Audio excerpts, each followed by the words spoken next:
Hello everyone, this is Rar here, and here we are starting on field F2 in Gemcraft Chasing Shadows, Iron Wizard mode.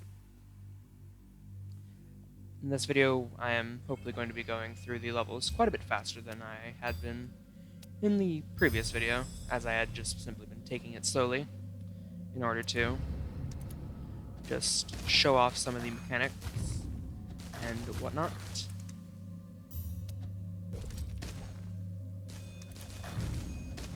And here I am simply going through some of the more basic mechanics of combining gems to form duels.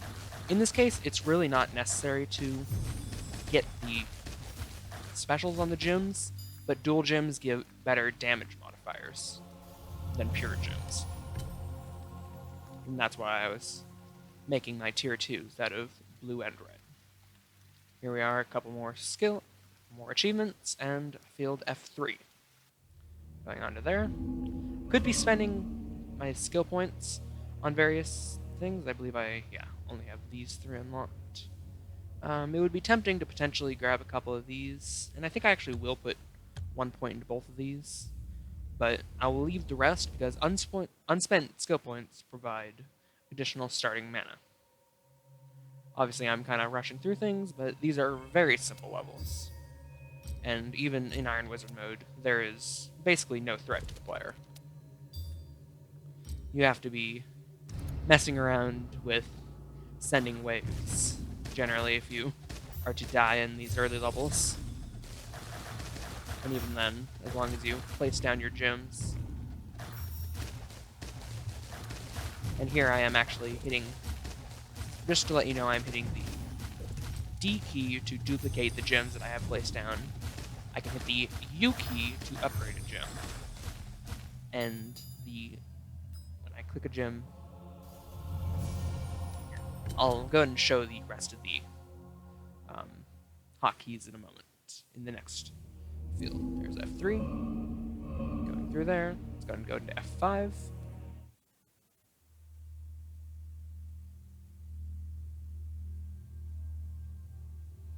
Here we are, in F5.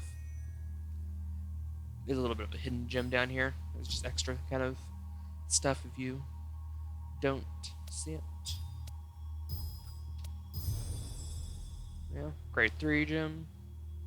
And then to note there, the hotkeys are W for building walls. Walls are useful for constricting pathways, creating labyrinth, creating mazes basically for them to go through. There's no like confusing them, but you can just create longer pathways for them to have to walk through. Like if I were to do this.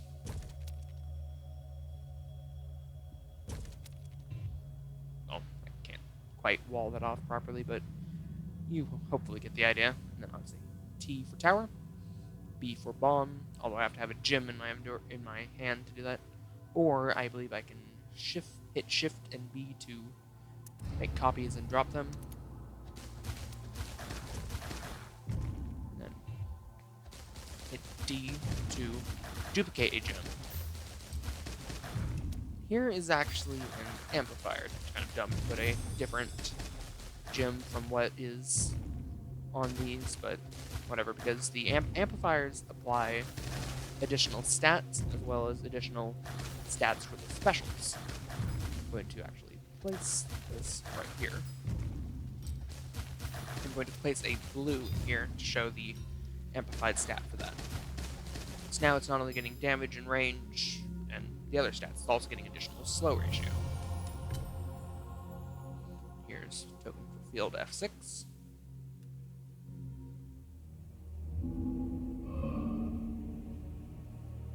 Obviously, I'm going through this quite quickly, but there's really nothing challenging in the early levels to commentate on, so I am going to just be rushing through these, except for this. I'm going to go and show Tome Chambers. Tome Chambers give you skills.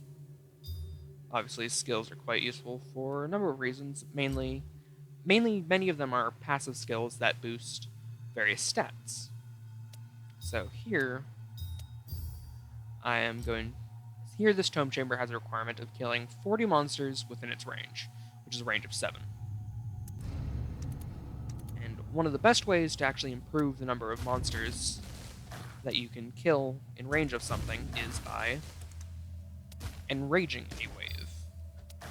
Here I hit Shift and then B to duplicate the first gem in my inventory and then bomb it.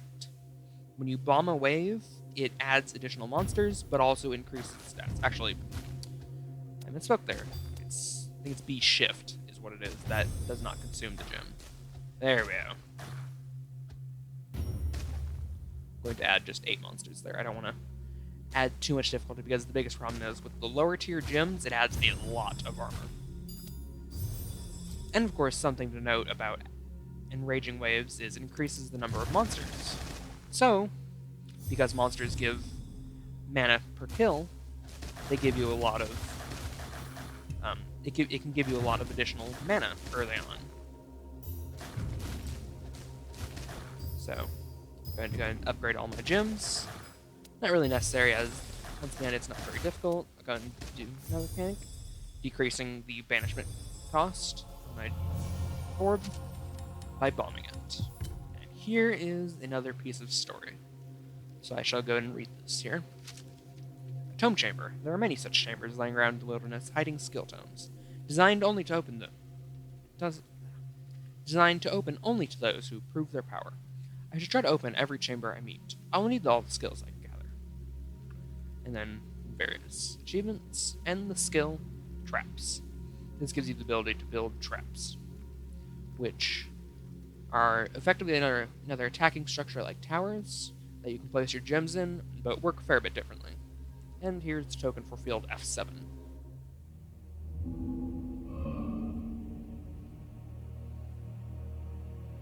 And then here's field F4.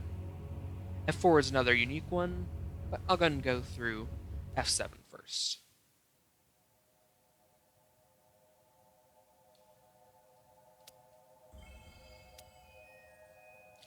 I believe I'm going to go and focus blue with this gem. Throw blue into there, and then when I get the amount of mana that I need, I'm going to build a tower.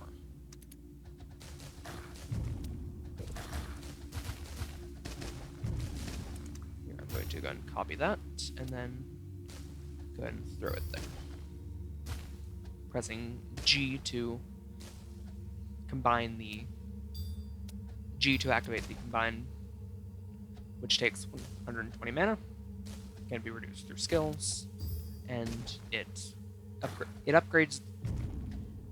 So basically, one of the mechanics for this is when you combine 2 gems, if they are of the same level, they will upgrade to the next level, and higher level gems have higher stats. Basically, you can combine gems of lower tiers, and it'll increase the stats, sort of. There's some weird math behind it, particularly when creating very high tier gems, that you can create some really crazy stats on gems. But early on, and there's certainly no point within Iron Wizard mode where that's even feasible, that's really not for low tier gems that you're going to run across. In Iron Wizard mode, that's for creating like level 40 plus gems, and these are grade 3s currently.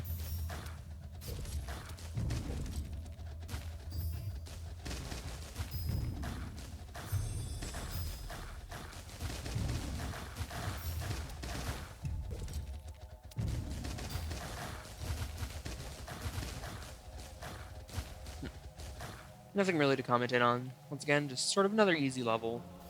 Just kind of playing through, getting some extra skill points from beating levels.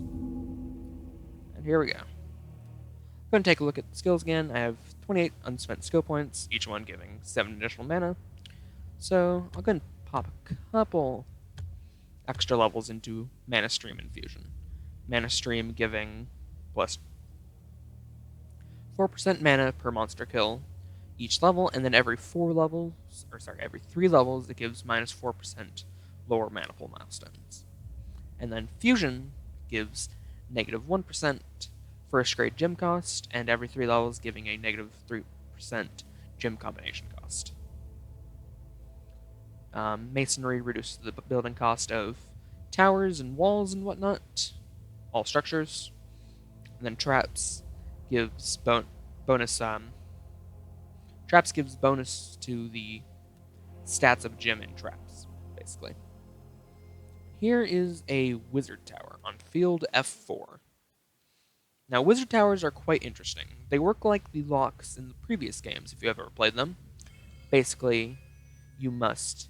Actually, I believe it will show it? No, it actually will not show it. Normally, you run across a bit of... as you play through the game in non-Iron Wizard mode, it'll tell you a bit about this, but obviously in Iron Wizard mode, it assumes you already know this. Basically, if you do not destroy these locks before the waves end, the wizard tower will zap you and kill you. So, as it says in the description, destroy all 2 wizard locks on the field to unlock, or it will smash your orb when the final wave starts. So, creating a couple tier 2s, placing them down, and I'm actually going to place a couple walls that I wanted there just yet. There we go. I'm going to be creating a couple copies here. And I'm going to be placing a gem there.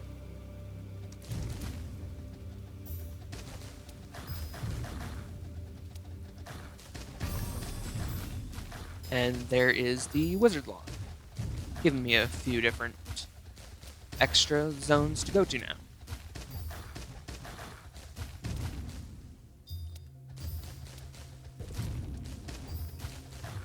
Here is... Sorry if I get annoying with the spamming there. Not particularly trying to do that, but... And swarmlings. Some of the first variants that you run across. Swarmlings are much weaker than normal enemies, but there is a lot of them.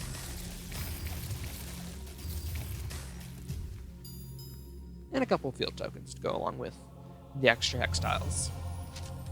I believe that is the last of the F fields.